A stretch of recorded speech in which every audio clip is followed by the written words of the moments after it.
My sister said he chose me first. She had no idea I'd filed the separation papers at 8 a.m.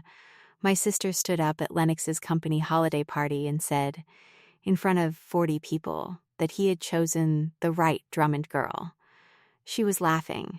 She held her glass high, the champagne catching the light, and she turned toward Lennox with a smile I had seen her practice since she was 11 years old. I was 3 feet away. I did not move. I let the words settle the way a dropped stone settles, quickly, and with no way to be unsaid. What no one in that room knew was that I had already been to the county clerk's office that morning. The filing was time-stamped 8:07 a.m. In my bag was a post-nuptial amendment with Lennox's signature on page 4 and an infidelity clause that had just restructured everything. The total came to $1.98 million. My sister did not know she had raised a glass at exactly the wrong moment. Good day, dear listeners. It's Sienna again, and I'm so glad you're here with me today. Before we begin, please take a moment to subscribe to the channel and tap the like button. It helps these stories reach the people who need them. And tell me in the comments which city you're listening from. I love seeing just how far these stories travel. People always say that betrayal is a surprise. In my experience, it rarely is. It is more often a confirmation. The moment the information arrives that makes exact what you have already known, in some quiet, unnamed place, for longer than you cared to count. Have you ever had that feeling, dear listeners? That sensation of a door finally opening on a room you already knew was there? The surprise is not the fact of it. The surprise is the precision with which you finally see it. And once that precision arrives, everything that comes next is a matter of execution, not emotion. I had spent 20 years being precise about documents. I had spent 9 years being precise about a marriage. When the two things met at a kitchen counter on a Sunday evening in September, the result was not grief. It was clarity. I want to say something carefully, because I think it matters to what follows. There is a version of this story in which I am the wronged wife who cries in parking garages and calls her friends at 2 a.m. That version exists for many women, and I do not minimize it. But it is not mine. Mine is quieter. Mine involves a desk drawer, a waterproof sleeve, and 6 weeks of patience that must have looked, from the outside, exactly like nothing at all. You might wonder, what does it feel like to know and not speak? I will try to tell you. Now let me take you back to the beginning. Not to the betrayal, not yet. To the life I had built before any of it arrived to test it. I was 44 years old, a senior technical writer and documentation manager at a mid-size medical device company in Indianapolis. The work is invisible to most people. When I tell someone at a dinner party what I do, their eyes do something polite and elsewhere.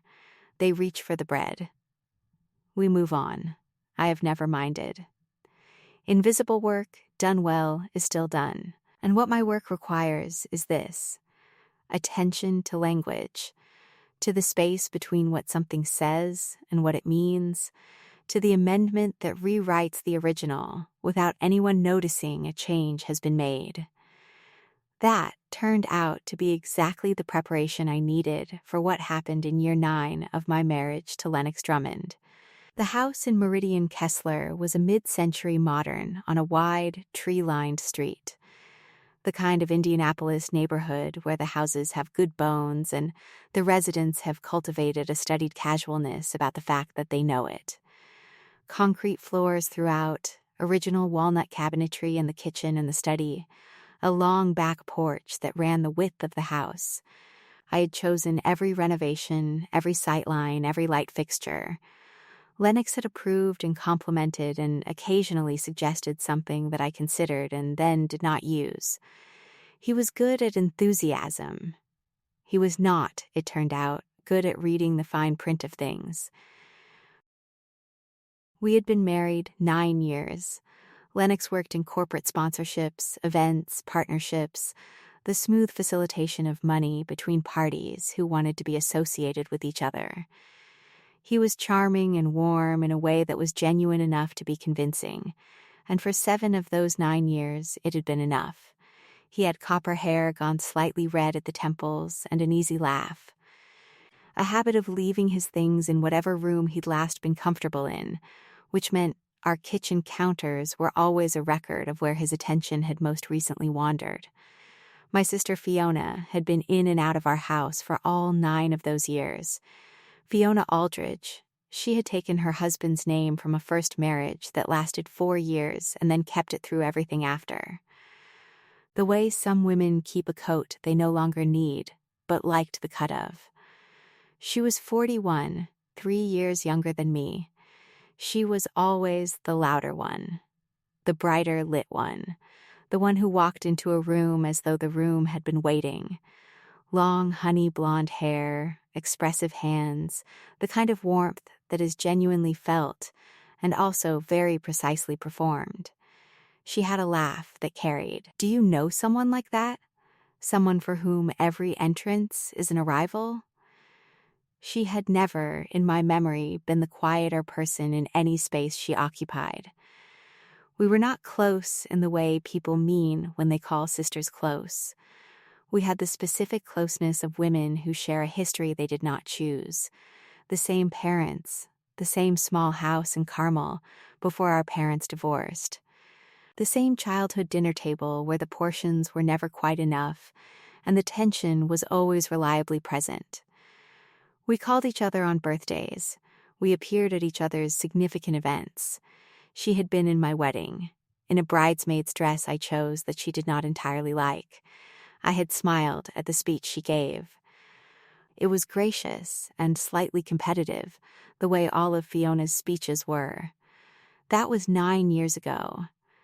The dress was somewhere in her closet. I hope the color had faded. She knew where Lennox and I kept the spare key. I had not been the one to tell her. The early years of the marriage were not unhappy.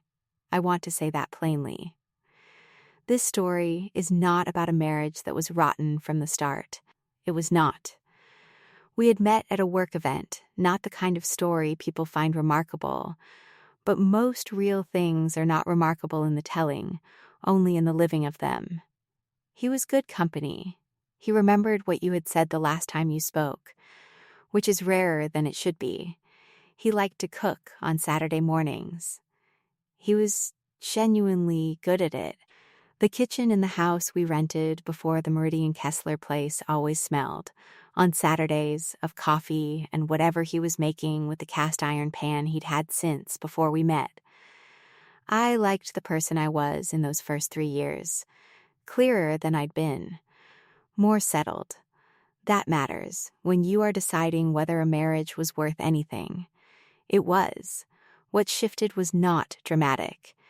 It rarely is. You look back later and you try to name the year, the month, the specific Friday when the temperature changed. Usually, you cannot. I could not. What I can say is that by year 6, Lennox had begun to account for me as a fixed element in his life, rather than a chosen one. Present. Taken for granted.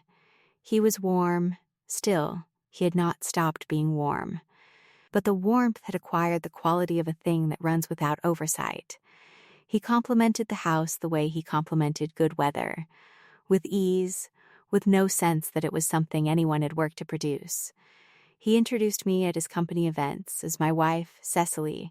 She does something with technical writing, not cruelly, not dismissively, but with the particular carelessness of a person who has never needed to read that particular page carefully, and therefore has not. It was in year 8 that the estate planning consultant entered the picture. His name was Aldous Breen, a compact man in his 50s who came to the house for 2 appointments and spread color-coded binders across the dining room table with the efficiency of someone who had made the same presentation many times. He had been recommended by Lennox's firm. His advice, broadly, was that we should formalize the asset separation we had always kept somewhat loose, that our wills, our accounts, and our property arrangements should be documented more precisely for both our sakes. He was not wrong. The advice was sound. And as part of that review, he suggested a post-nuptial agreement to supplement the one we had signed. Briefly, and without much attention to detail, in year 2. Lennox agreed. He told me later that he had agreed because Breen had made it sound sensible. At the time, he had been thinking about an estate issue with his own parents, a property dispute in Terre Haute that had been running for years. The idea of having clean documentation felt, in that context, simply responsible. He signed the new amendment in Constance Prieto's office on a Tuesday in the spring. Then we went to dinner at a place on Meridian Street. He ordered the duck. I ordered the salmon. He said he thought the whole thing had been painless, didn't I think? I agreed that it had been very straightforward. He reached across the table and touched my hand. He meant it. I know he meant it. He signed the amendment. He did not read page 3. In my desk, in the study off the main hallway, the room with the walnut built-ins and the one window that faced the backyard, I kept a series of archival quality document sleeves. Waterproof, labeled, organized by category. Employment contracts, insurance policies, the deed to the house. And in the fourth sleeve from the left, behind a manila divider marked marital, was a post-nuptial agreement amendment. 4 pages. Both signatures on page 4. Executed 4 years prior. I had placed it there the afternoon after we signed it, and I had not needed to open that drawer for any urgent reason since. Until September. The first thing I noticed, and I want to be careful about what I mean by noticed because it is different from acting, was a small shift in Lennox's routine about 18 months before everything else. He had always kept his work phone on the nightstand on his side of the bed, charging overnight, the way people do when they are accustomed to answering messages early. Then, one autumn, without comment or explanation, it moved to the kitchen. On the counter, beside the coffee maker, plugged into a white cube charger he'd bought at the airport. I saw it there on a Tuesday morning and thought, that is different. I did not reach any conclusion. I filed it. Have you ever noticed a small change in someone's behavior and thought, that is worth remembering? Not suspicious, not alarming, just different. A single data point. That is what it was. Conclusions drawn too early from insufficient data are the first error in any documentation failure. I know this. I have spent 2 decades correcting them in other people's work. The fact that a man moves his phone from one room to another is not evidence. It is a data point. It sits in a queue. You let it sit. The second thing was documentary, which is a different category entirely. In late July, 14 months after the phone had moved, 4 months before the voicemail, a billing statement arrived at our address for a hotel on the north side. The statement was routed through a loyalty program membership in Lennox's name. The hotel was 4 miles from the conference center, where he had told me he was spending the weekend for a client summit, which meant he was near where he'd said he'd be, but not where he'd said he was. The room charge was $618 for 2 nights. It included an incidental charge for a second breakfast tray. I photographed the statement with my phone. I filed the photograph. I put the statement in the recycling bin. I did not confront Lennox. He was still sleeping when the mail arrived. He came downstairs at 7:30 for coffee and asked if I'd seen the new restaurant that had opened on College Avenue, because a colleague had recommended it. I told him I hadn't been. I said I'd heard the parking was difficult. I poured my second cup. I went to the study to begin my morning's work. That afternoon, I called Constance Prieto. Her office was in Broad Ripple, a 15-minute drive from the house. The building also contained a tax accountant, a physical therapist, and a financial planner. The waiting room had a white noise machine on a small table by the door. It ran at a setting that turned every passing conversation into a low, unintelligible hum. 3 upholstered chairs. A side table with a tidy stack of magazines no one had disturbed. I sat in the chair closest to the window and thought about nothing in particular, and waited. Constance Prieto was in her mid-50s, with the kind of measured, unhurried manner that does not come from calm temperament alone, but from having sat across from every variety of marital catastrophe, and found that almost none of them were actually surprising. She wore dark frames. She kept a thermos of black coffee on her desk, refilled from a French press on the credenza. She said very little in our first meeting until I had finished talking. Then she looked at the photograph of the billing statement on my phone and said, "What else do you have?" I told her about the phone. The shift in routine. The document in the 4th sleeve. She asked to see the amendment. I had a certified copy in my bag. I had brought it because I suspected she would ask, and because I had already read the relevant section twice that morning and wanted her reaction to the language before I trusted my own reading of it. She read the amendment from the beginning. She did not skip to the clause I'd mentioned. She read all 4 pages the way I would have read them, with attention, in sequence, without rushing. Have you ever watched someone read something important? The quality of their attention tells you whether you are in the right room. When she reached page 3, she paused. She took a sip of coffee. She read the paragraph again. Then she looked up and said, "This is enforceable. Walk me through the timeline." I walked her through the timeline. All of it.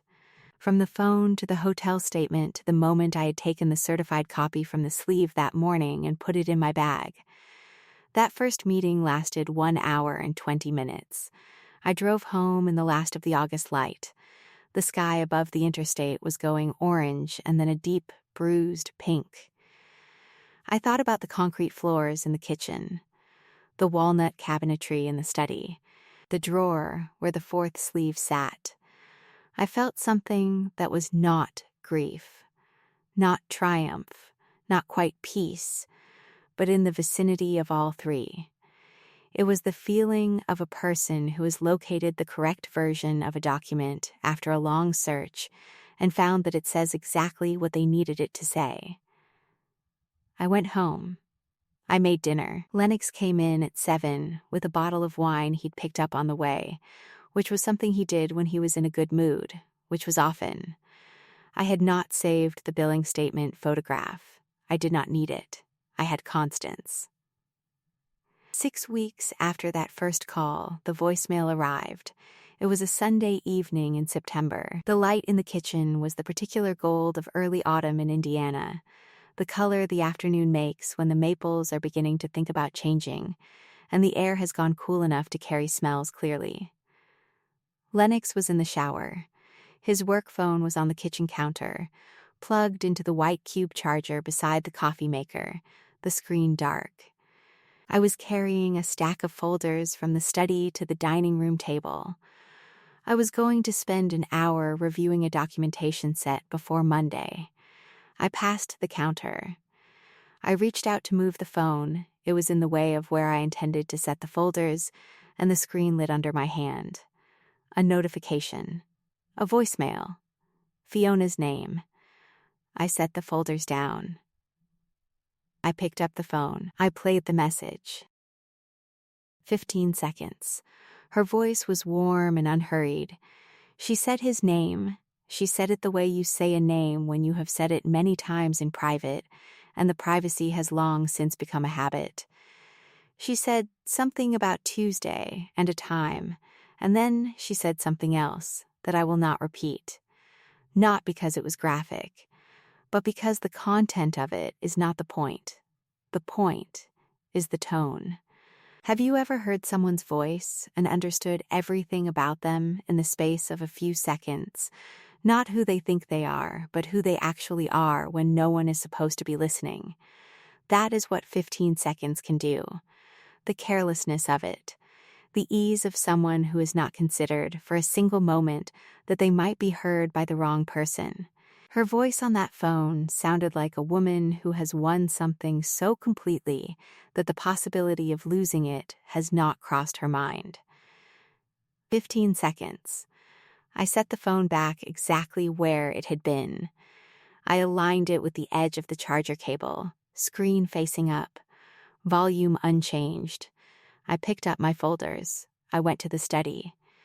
I set the folders on the desk, and I opened the bottom drawer, the fourth sleeve from the left, behind the manila divider, and I took out the postnuptial amendment, and I read the infidelity clause. Not because I had forgotten what it said, because I needed to read it again in the same room where I had just heard my sister's voice on my husband's phone. And I needed to confirm that what I remembered was precise, that the language was exactly what I had insisted on 4 years ago, that the clause said what I had spent 4 years knowing it said.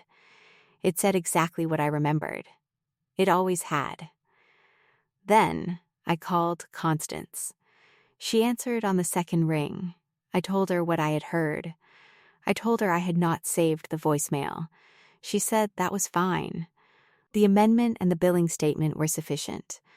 The voicemail, had I saved it, would have been supplemental. I asked if she was ready to proceed. She said she had been ready since August. We settled on a timeline. She said she would have the petition drafted by the following week. I thanked her and hung up and sat for a while in the study, in the chair I had chosen years ago from a furniture store on the east side, in the room with the built-ins I had measured for twice before ordering. In the house I had tended with a consistency that no one had ever adequately named. Lennox came downstairs 20 minutes later, toweling his hair, and asked what I wanted to do for dinner. I said I thought we should order from the Thai place on Broad Ripple Avenue. He said that sounded good. He picked up his phone from the counter, glanced at the screen, and put it in his pocket. His expression did not change. I watched his face from the other side of the kitchen island, and I thought, he does not know. He has not listened to his own voicemail. He does not know I was in this room. I said the pad CU, probably. He said he'd do the app. The next 6 weeks were the longest I had spent in that house. Not because anything was difficult. Nothing was. That was the particular quality of those weeks. Lennox was unchanged, still easy, still warm, still the man who had described my intelligence as practical for 9 years and meant it as a compliment, who had not once, in all those years, considered what it might mean for him that I had built my entire career around reading the parts of documents that other people skipped. He went to work. He brought wine home on Fridays. He suggested a weekend drive down to Brown County to see the leaves. I said that sounded nice. We went. I took photographs of the trees from the passenger window and thought about the amendment in the waterproof sleeve and said nothing. Have you ever sat beside someone in a car and known something they did not know and simply watched the road ahead? I had been told by more than one person over the years that I was difficult to read. I never considered this a criticism. Fiona came for dinner on a Saturday in October, 2 weeks before the filing. She brought a bottle of red and a cheese board she'd assembled herself, which was the kind of gesture she made when she was feeling generous toward me, the sort of generosity that comes easily to someone who believes they have won. She sat across from me at the dining room table, and she talked about a gallery opening she'd attended, and a trip she was considering, and a friend's renovation that she thought had gone wrong in the kitchen. She looked at me directly when she spoke, as she always had. Her eyes were warm and specific. She smiled when I said something dry, because she had always found me funny. The way you find someone funny when you think you have a complete picture of them. I watched her pour herself a second glass. I thought about 15 seconds. I did not touch my own glass again after that. She left at 10. Lennox walked her out. I cleared the table and washed the cheese board. Marble, heavy, the kind of board that looks beautiful and is difficult to store. I put it in the cabinet under the island where we kept the oversized things, and I thought, I will not need to find a place for this in the new kitchen. The filing date was the first Thursday in October. Before I get there, I want to tell you what those 6 weeks looked like on an ordinary Tuesday, because the ordinariness of it is, I think, the part that would surprise people most. I work in an open-plan office on the 3rd floor of a building in the Keystone corridor, in a team of 4 writers and 1 manager, which is me. My desk faces a window that looks out over a parking structure and, beyond it, a slice of sky. On a Tuesday in mid-September, 3 weeks after the voicemail, I sat at that desk from 8:30 until 5:15, and I reviewed a 340-page device manual for compliance with FDA documentation guidelines. I found 11 instances of passive voice in critical use scenarios, which is the kind of thing that matters in a document someone will be reading while operating medical equipment. I corrected them. I submitted the revised version by 4 o'clock. I attended a stand-up call at 2 with 2 engineers from the product team who needed guidance on how to write a failure mode table in a way that was technically accurate and also usable by a technician in the field. I gave them the guidance. It was good guidance. I know this because the table they produced by the following morning was clean. Between the stand-up and end of day, I had a 15-minute gap. I took my phone and walked to the stairwell at the end of the hall, the one that faces east, where people go to make calls they do not want overheard. I called Constance to confirm she had received the notarized billing statement copy. She confirmed.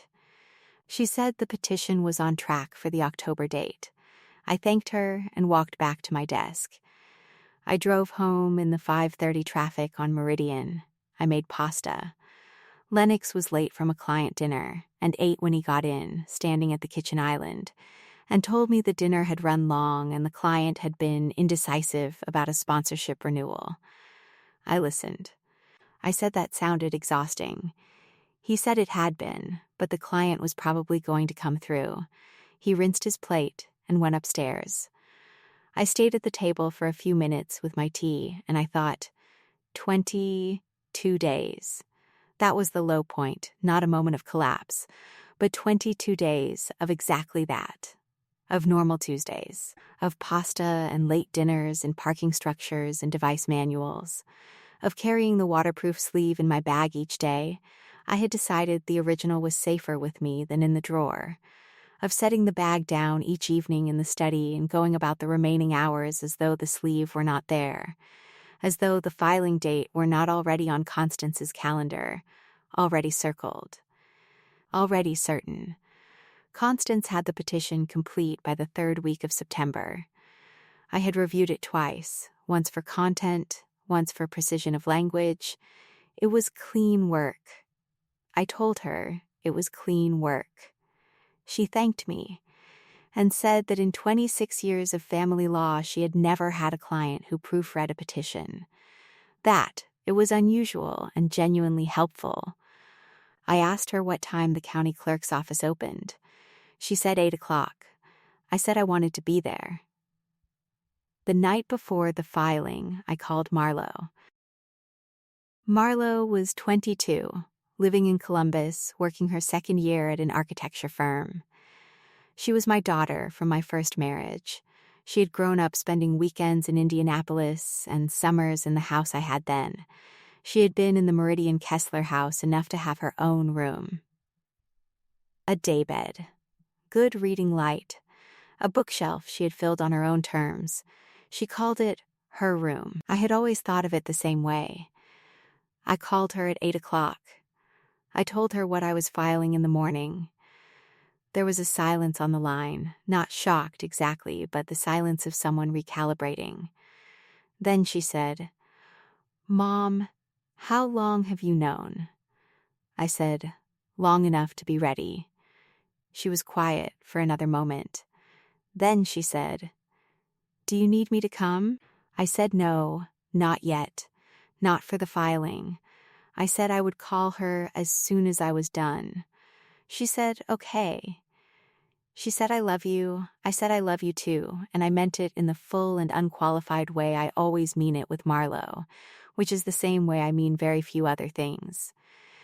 I did not sleep much that night. Not from anxiety, I want to be clear about that. The distinction matters. I lay in the room I had shared with Lennox for 9 years and looked at the ceiling. I thought about the amendment, the 4 pages, both signatures on page 4. I felt the precise, settled quality of someone who has checked their work and found it correct. Fear and preparation are not incompatible.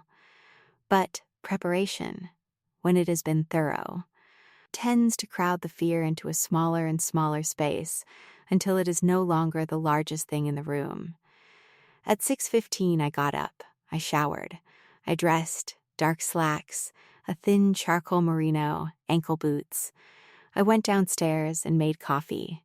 Lennox was still asleep. He did not have an early morning. I drank my coffee standing at the kitchen counter, looking at the walnut cabinets I had chosen. At the concrete floor I had advocated for, against the contractor's recommendation, at the counter where his phone had been charging on a Sunday evening in September. The kitchen was very clean and very quiet, and the October light was coming in low from the east window, the thin pale gold of a morning that has not yet committed to warmth. I finished the coffee. I rinsed the cup.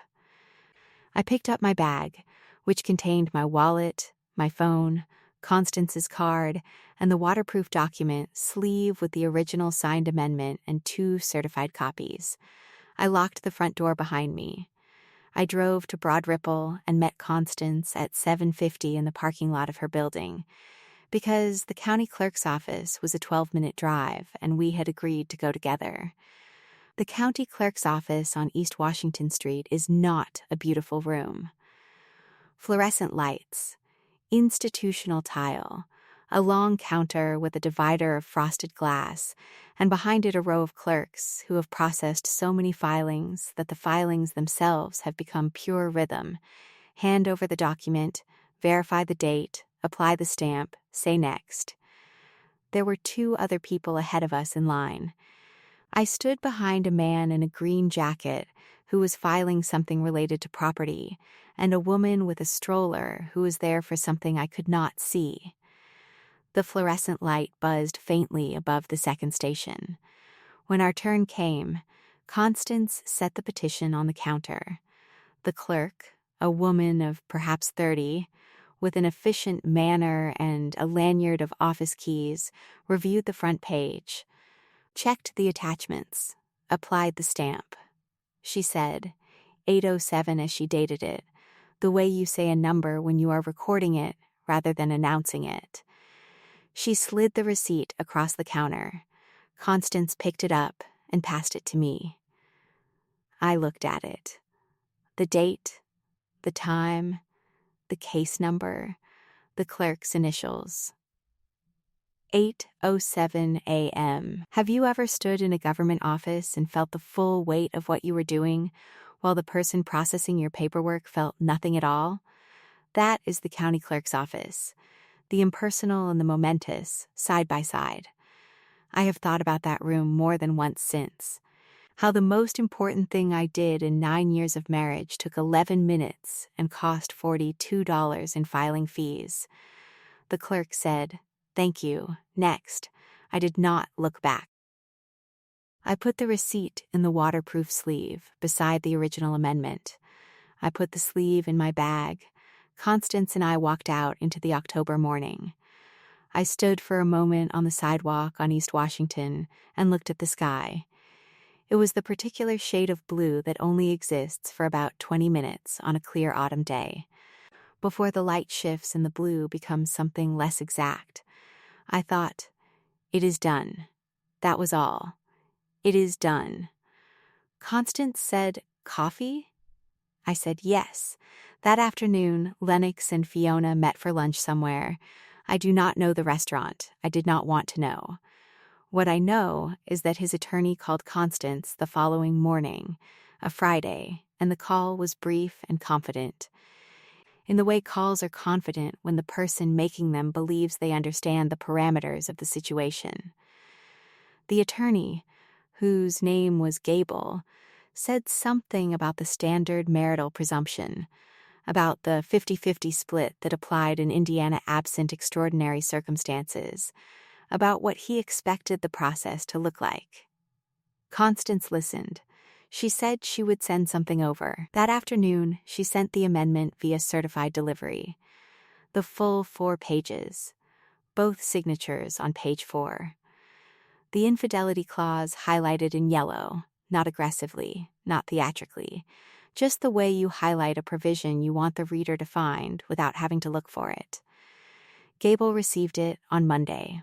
That same Monday, he filed a motion arguing the infidelity clause was unenforceable due to a material change in circumstances over the 4 years since execution.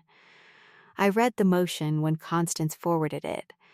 The argument was that the clause had been signed under different financial and relational conditions, that the passage of time, and the changes in their shared financial picture. A renovation, a refinanced mortgage, a period of shared tax filing, constituted conditions that could not have been anticipated when the amendment was drafted. Therefore, the clause should not be applied as written. It was a reasonable argument, in the sense that reasonable arguments exist even when they are going to fail. Constance's brief in response was 11 pages. It cited 6 Indiana cases. It addressed the material change doctrine and the conditions under which post-nuptial agreements may be modified or voided under Indiana law. It required any such claim to demonstrate not merely the passage of time, but a substantive change that renders the original agreement inequitable. It demonstrated, with reference to the actual financial record of the marriage, that no such change had occurred. The house had appreciated. The investment account had grown. The infidelity had been documented. The clause was plain. The motion was denied. 3 words. That was Constance's entire text. Motion denied. 3 pages of citations. 3 words of outcome. Her way entirely. I drove to Constance's office that afternoon. She had not asked me to come. It was not a scheduled meeting. But I had been sitting at my desk at home since morning, reading the denial order she had forwarded as a PDF attachment, and I wanted to be in the room where the work was happening. She had said the brief was clean, and I trusted that judgment. What I wanted was the particular calm of her office. She was between calls when I arrived. She let me sit in the chair nearest the courtyard window and poured me coffee without asking. She had started doing this by the 3rd meeting. I took it as a sign that she had decided I was someone who would be in the room for its duration. Might as well be comfortable. She pulled the denial order up on her screen and said, "The position is clear now.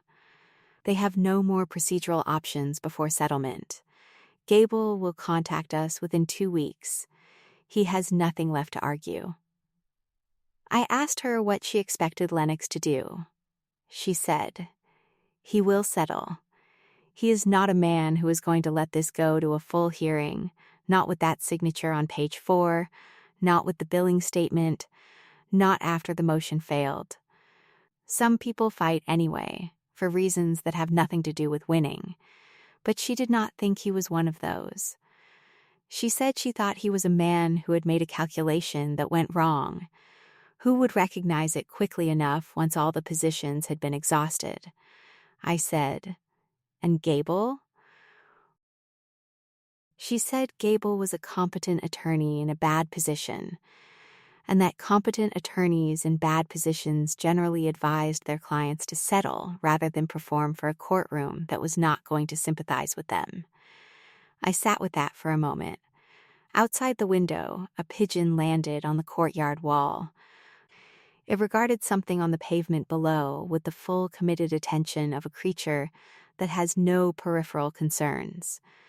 I thought about the amendment in my bag. I thought about the signature on page 4. I thought about the dinner at the restaurant on Meridian Street, the duck and the salmon and Lennox's hand across the table and his certainty that the whole thing had been painless. I finished the coffee. I thanked Constance. She said 2 weeks. She was right. 2 days after that, Lennox called me directly, not through Gable. His own phone, our shared contact list, the number I had answered for 9 years. I was at my desk at work, midday, between a documentation review and a call with an engineering team, when my phone lit with his name. I let it ring twice. Then I answered. He said my name.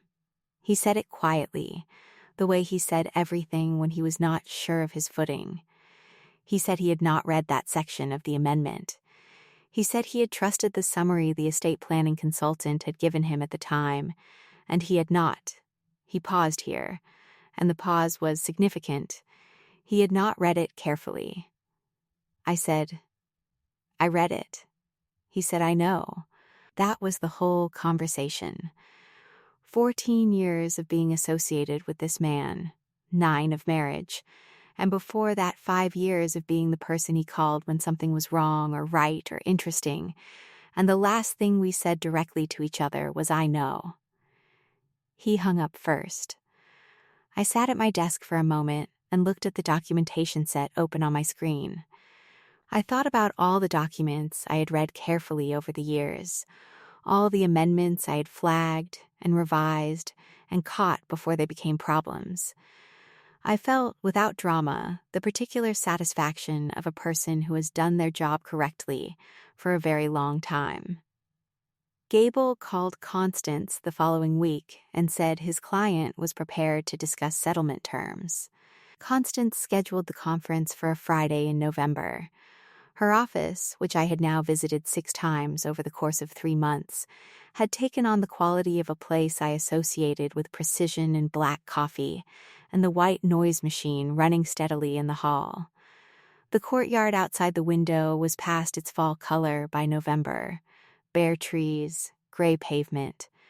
A sky that had gone the neutral pewter of a Midwestern winter beginning its approach.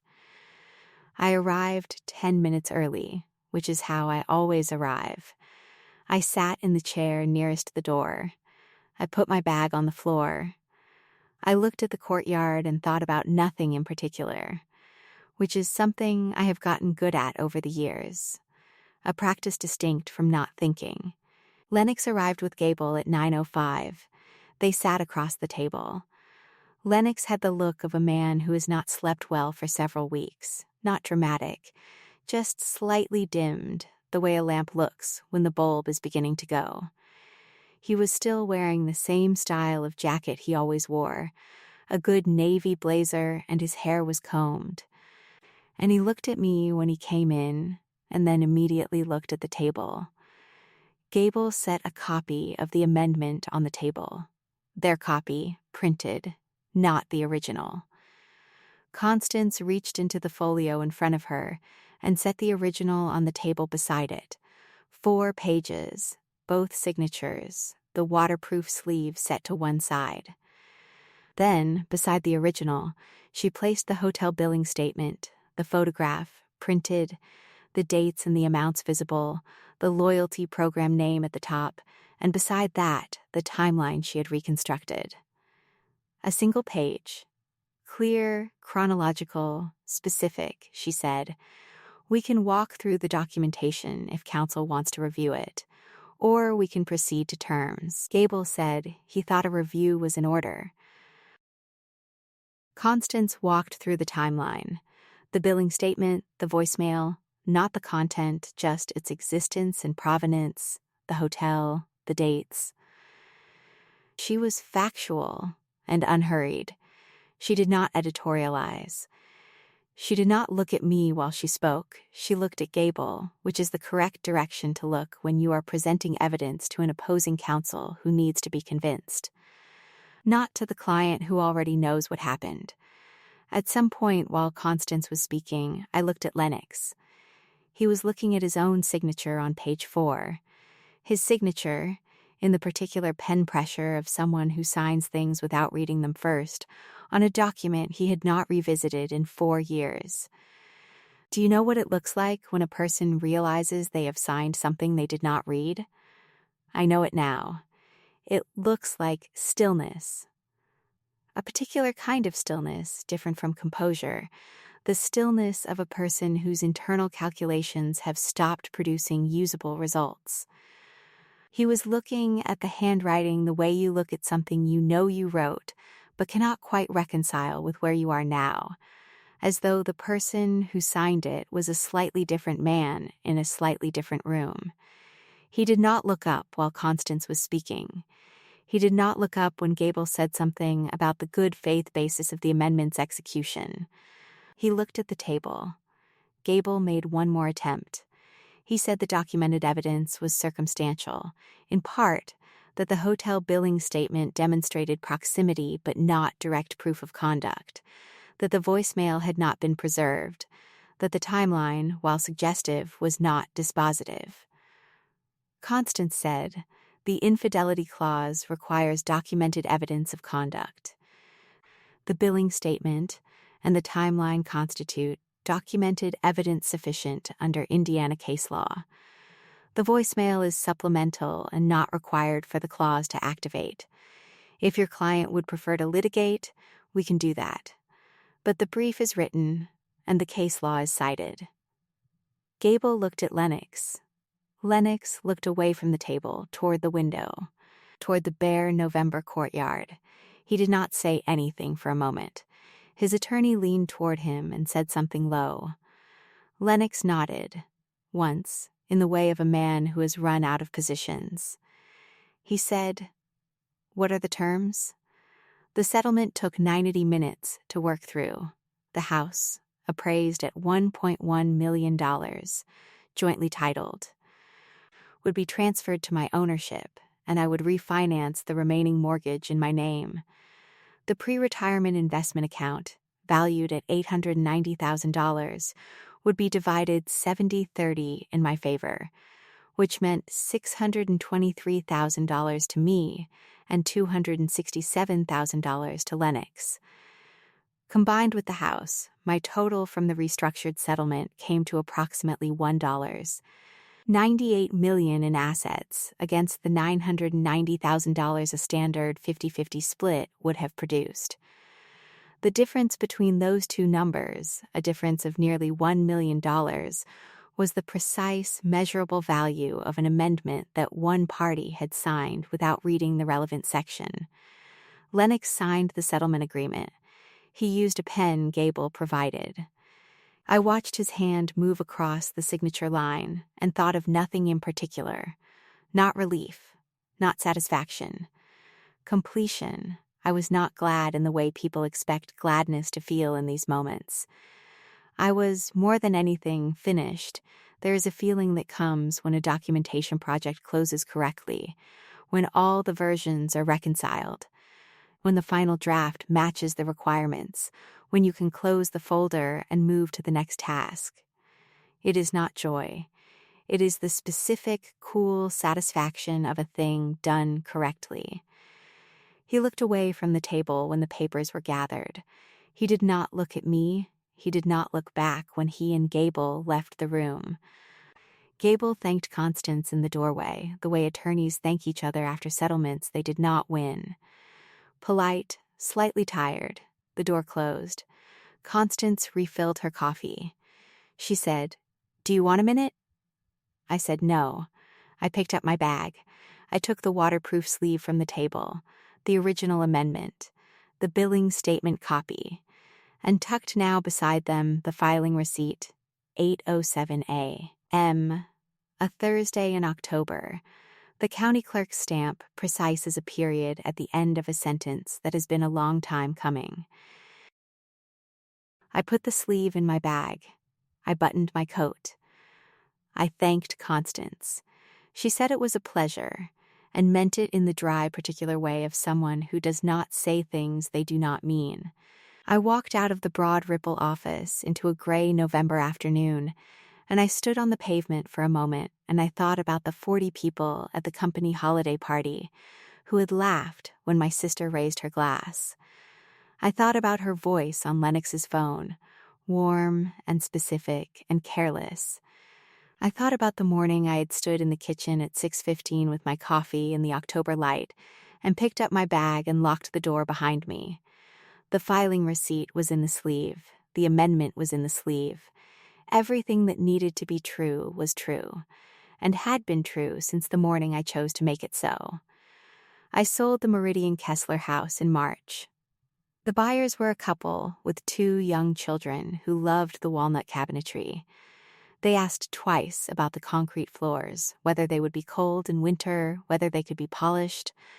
I told them yes and yes. I said the floors were one of the things I would miss most. It was true.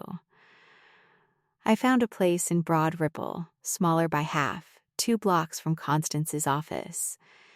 A kitchen without an island, a single bedroom with 1 window that faced west, and a small study with a built-in bookshelf that I repainted the first weekend I lived there. A deep sage green that covered the prior tenant's beige in 2 coats. It was mine from the first hour. Marlo came in April. She drove up from Columbus on a Friday evening, and we walked along the canal the next morning. The water going silver in the spring light, the trees along the bank just beginning to open. She said, "You never seemed scared." I told her I had been scared. I told her that plainly, because I have never wanted to give her the impression that calm is the same as invulnerable. I said that fear and preparation are not incompatible, that they can exist in the same room, and that what matters is which one you act from. What would you have done if you had known for months? Would you have confronted them in the first week? Or would you have waited and prepared and let the document do what it was designed to do? She walked beside me and said nothing for a moment. Then she said she thought she understood. I think she did. My mother, Beverly, sent a card approximately 3 weeks after the divorce was finalized. My mother is 72 and has always had a habit of understanding things slightly later than they happen and then registering them in a form that is more precise than you would expect. She did not call. She sent a card, the kind with a blue envelope, no printed message inside, just her handwriting. The card said, "I know," 2 words, and inside, pressed flat and slightly translucent with age, was a wildflower, a single stem of something small and pale, the kind that grows at the edges of fields in Indiana in early summer. I do not know where she found it, or when. I put it in the frame of the mirror in my study, where I can see it from the desk. She did not explain. She did not need to. Fiona and I have not spoken. Not since the holiday party she was there, in the room when I was 3 feet away from her and her glass was raised and the words were already out of her mouth and there was nothing that could be done about them. She has not called. I have not called. I do not expect this to change. 9 years is a long time to think about the word sister as though it describes something stable. I have thought about it differently since September. The word describes a relationship, not a condition. A relationship requires both parties to maintain it.